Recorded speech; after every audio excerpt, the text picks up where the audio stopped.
Bismillahirrahmanirrahim. Assalamualaikum warahmatullahi wabarakatuh.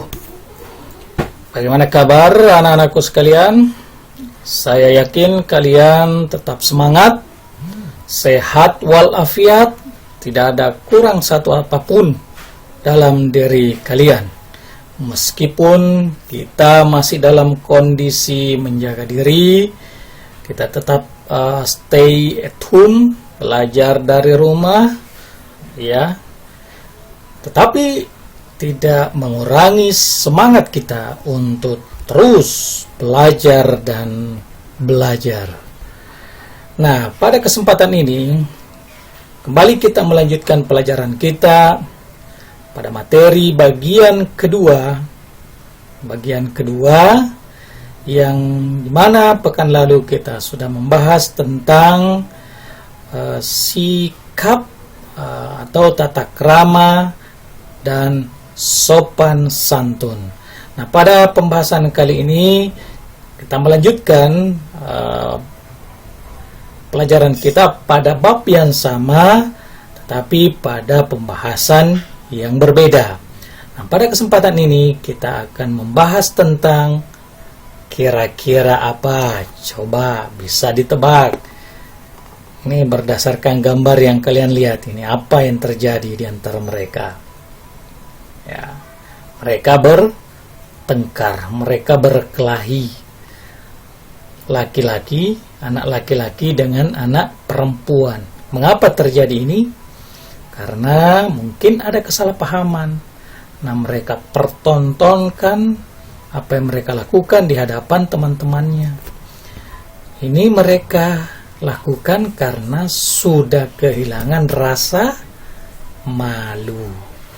Nah, anak-anakku sekalian, pada diri manusia kita semua pasti ada yang namanya malu. Ada malu. Nah, tetapi malu itu harus ditempatkan pada tempatnya. Ya. Malu harus ditempatkan pada tempatnya. Kalau misalnya di antara kalian ada yang diminta untuk naik bercerita di depan kelas, atau ada yang berdiskusi, bertanya, mengangkat tangan, terus dia merasa minder atau malu, apakah itu malu pada tempatnya? Nah, itu bukan malu pada tempatnya. Rasa malu itu harus ditempatkan pada tempatnya. Nah, itulah yang akan kita pelajari pada kesempatan kali ini. Rasa malu itu di mana tempatnya? Baik, anak-anakku sekalian, sebelum kita lanjut pada materi ini, mari terlebih dahulu kita memohon petunjuk kepada Allah Subhanahu wa taala dengan berdoa, menenangkan pikiran, menyatukan hati dan pikiran kita seraya memohon kepada Allah supaya apa yang kita lakukan pada hari ini dimudahkan oleh Allah Subhanahu wa taala, juga dimudahkan di dalam mengaplikasikan di dalam kehidupan sehari-hari. Mari Ustadz menuntun ya, ikuti secara bersama-sama, bisa dilafazkan, bisa juga di dalam hati. Bismillahirrahmanirrahim. Rabbi zidni ilman nafi'a warzuqni fahman wasi'a wa wafiqni amalan salihan mutaqabbala. Artinya, ya Allah, berilah aku ilmu yang bermanfaat, pengetahuan yang luas, dan amal soleh yang diterima. Amin ya rabbal alamin. Semoga Allah mendengarkan doa kita dan mengijabah apa yang menjadi permintaan kita. Amin ya rabbal alamin. Anak-anakku sekalian, ini yang perlu kita selalu lakukan, biasakan dalam hidup kita. Apapun yang kita mau lakukan, kita awali semuanya dengan doa. Paling tidak kita mengucapkan bismillah, dan insya Allah akan Allah berikan keberkahan selama apa yang kita lakukan itu adalah kebaikan dan kebenaran. Baik anak-anakku sekalian, kita lanjut Sebelum kita masuk ke materi, mari kita terlebih dahulu mengetahui apa yang menjadi tujuan pembelajaran kita atau materi kita pada kesempatan ini. Yang pertama adalah yang lalu kita sudah membahas atau memahami tentang tata krama dan sopan santun. Maka pada kesempatan ini tinggal kita akan mempelajari dan memahami tentang sikap rasa malu. Yang kedua adalah, nah ini kalau yang lalu kita sudah mampu menyajikan contoh perilaku tata krama dan saya yakin kalian sudah mengerjakan dan sudah mengirimkan ke gurunya contoh perilaku tata krama dan sopan santun baik dalam bentuk lisan maupun dalam bentuk tulisan. Nah, pada kesempatan ini kita akan mencoba menyajikan contoh sikap rasa malu yang tepat tentunya. Yang ketiga adalah menunjukkan perilaku. Nah, kalau yang dulu tata krama sudah, sopan santun juga sudah, maka pada kesempatan ini kita akan mencoba menunjukkan perilaku rasa malu dalam kehidupan. Tentunya rasa malu yang tepat pada tempatnya. Baik anak-anak sekalian, nah ini coba mari kita baca bersama-sama. Mari bersikap malu, jangan malu-maluin. Beda loh ya, beda. Apa itu malu dan apa itu malu-maluin? Saya yakin kalian sudah tahu ini sudah menjadi bahasa harian kalian ini, sudah menjadi bahasa gaul. Jangan bikin malu, ya, atau jangan malu-maluin. Nah, ya beda ya. Kalau malu itu, ya malu itu ada hal positifnya. Tetapi kalau sudah malu-maluin, itu sudah hal negatif. Nah, kita bisa lihat pada gambar ini, anak sekalian. Ini tulisannya korupsi. Ini uangnya sampai jatuh-jatuh nih. Ini korupsi, no corruption. Siapa yang melakukan ini, itu adalah tindakan yang memalukan. Karena ini adalah melanggar aturan agama. Karena korupsi itu bahasa lainnya adalah mencuri, merampok, kemudian diperhalus menjadi korupsi. Ya, kalau orang-orang rakyat biasa sering dibilangi pencuri atau perampok. Nah, kalau pejabat kayaknya lebih keren kalau diberi istilah koruptor. Padahal tindakannya tidak jauh beda, sama. Bahkan kalau korupsi itu mungkin dia akan merampok uang negara lebih banyak daripada pencuri kampungan. Nah, semua ini adalah tindakan yang memalukan. Ya, memalukan karena mereka melakukan tindakan yang melanggar aturan agama dan aturan yang berlaku di negara kita. Dan tentunya pasti ada orang yang dirugikan. Nah, oleh karena itu rasa malu itu disinilah kita tempatkan. Malu berbuat jahat.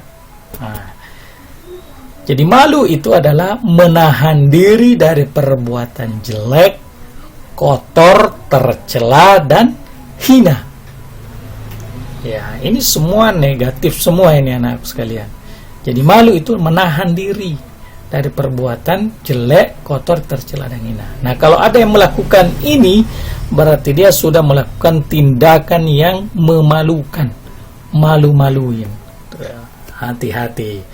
Kalian misalnya di sekolah jangan mengambil milik atau punya teman, apapun itu harus minta izin.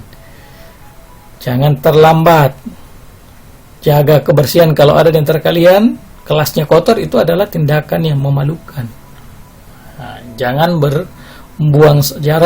membuang sampah di sembarang tempat. Itu adalah tindakan yang memalukan, ya. Karena itu adalah perbuatan jelek atau kotor, ya. Jangan mengeluarkan kata-kata jelek, ya. Jelek maknanya. Itu adalah tindakan yang memalukan. Kenapa memalukan? Karena kalian itu adalah seorang anak terdidik, anak sekolah. Bedakan cara berucap atau berkata antara anak sekolah dengan anak yang tidak sekolah.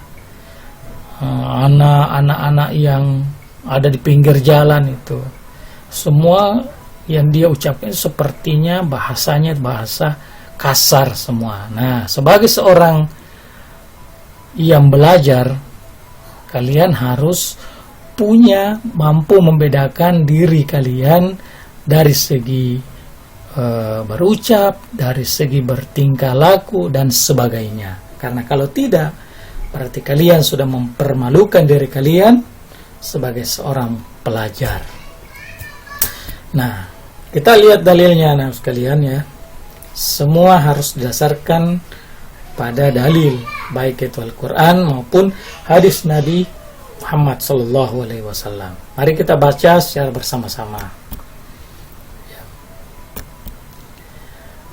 An Abi Hurairah radhiyallahu anin Nabi Sallallahu Alaihi Wasallam qala al-imanu bid'un wa sab'una syu'batan wal haya'u syu'batum minal iman. Rawahu Muslim. Artinya adalah dari Abu Hurairah, dari Nabi Muhammad sallallahu alaihi wasallam, beliau bersabda, iman adalah pokoknya, cabangnya ada 70 lebih. Ada 70 lebih cabangnya. Dan malu termasuk cabangnya iman. Hadis riwayat Muslim. Jadi kalau ada orang yang beriman, pasti dia masih punya rasa malu. Malu untuk berbuat salah, berbuat dosa, berbuat jahat. Kalau ada orang yang sudah tidak punya rasa malu, saya yakin orang tersebut sudah tidak punya iman di dalam hatinya. Karena rasa malu itu mengontrol, mencegah seseorang untuk berbuat jahat. Ya. Misalnya kalau ada teman kalian mengajak untuk bolos, ya, kalian mengatakan tidak enak, malu. Nah, berarti orang tersebut, anak tersebut masih punya rasa malu dan pasti masih punya iman di dalam hatinya.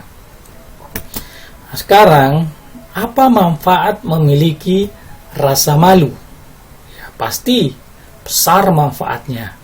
Nah, pada slide ini hanya akan ditunjukkan sebagian kecil saja, meskipun banyak sekali manfaat memiliki rasa malu. Tentunya rasa malu yang ditempatkan pada tempatnya. Yang pertama adalah mencegah dari perbuatan tercela atau dosa. Jadi orang yang punya rasa malu dalam hatinya pasti akan mencegah dia untuk berbuat jahat, berbuat tercela.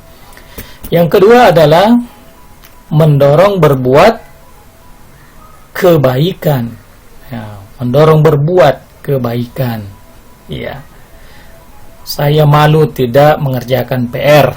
Nah, dengan rasa malu itu mendorong kita untuk berbuat.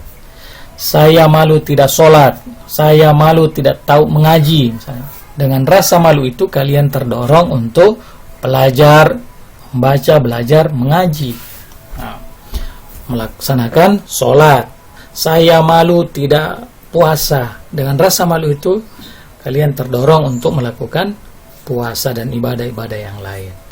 Kemudian yang ketiga adalah mengantarkan seseorang menuju jalan Allah. Sudah pasti siapa yang punya rasa malu, dengan rasa malunya terdorong untuk melakukan kebaikan dan ibadah-ibadah yang lain, pasti orang itu akan diantarkan menuju Allah Subhanahu wa taala. Nah, anak sekalian, saya yakin kalian sudah ada gambaran tentang sikap atau sifat malu.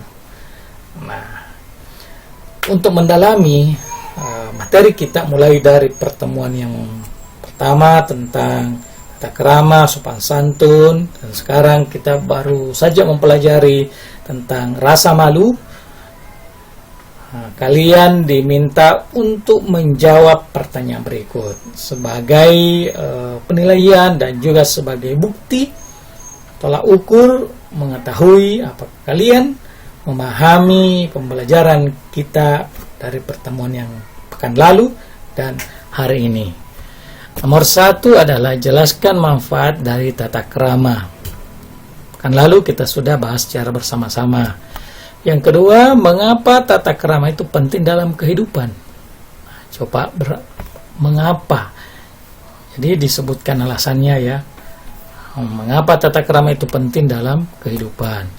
Yang ketiga, berilah contoh perilaku santun dalam bergaul dengan teman sekelas. Ya. Kemudian yang keempat, berilah contoh perilaku sopan dalam bertutur terhadap guru. Contohnya apa? Tuliskan kata-katanya. Cara bertutur sopan kepada guru. Kemudian yang kelima adalah bagaimana seharusnya mempergauli teman yang tidak tahu bertata krama. Nah, ini perlu diceritakan sedikit saja pengalaman kalian. Bagaimana seharusnya mempergauli teman yang tidak tahu bertata krama. Cukup 5 saya kira cukup. Dan semua pertanyaan ini saya kira mudah saja dijawab. Yang penting kalian tidak menunda-nunda pekerjaan, karena kalau sudah tertunda, sudah ditunda, diundur itu akan menjadi menumpuk dan berat akhirnya untuk dilaksanakan. Nah, setelah selesainya penjelasan ini, kalian memanfaatkan waktu ya kurang lebih setengah jam untuk menjawab pertanyaan ini dan langsung dikirimkan ke guru agamanya masing-masing. Ini terkait dengan penilaian pengetahuan.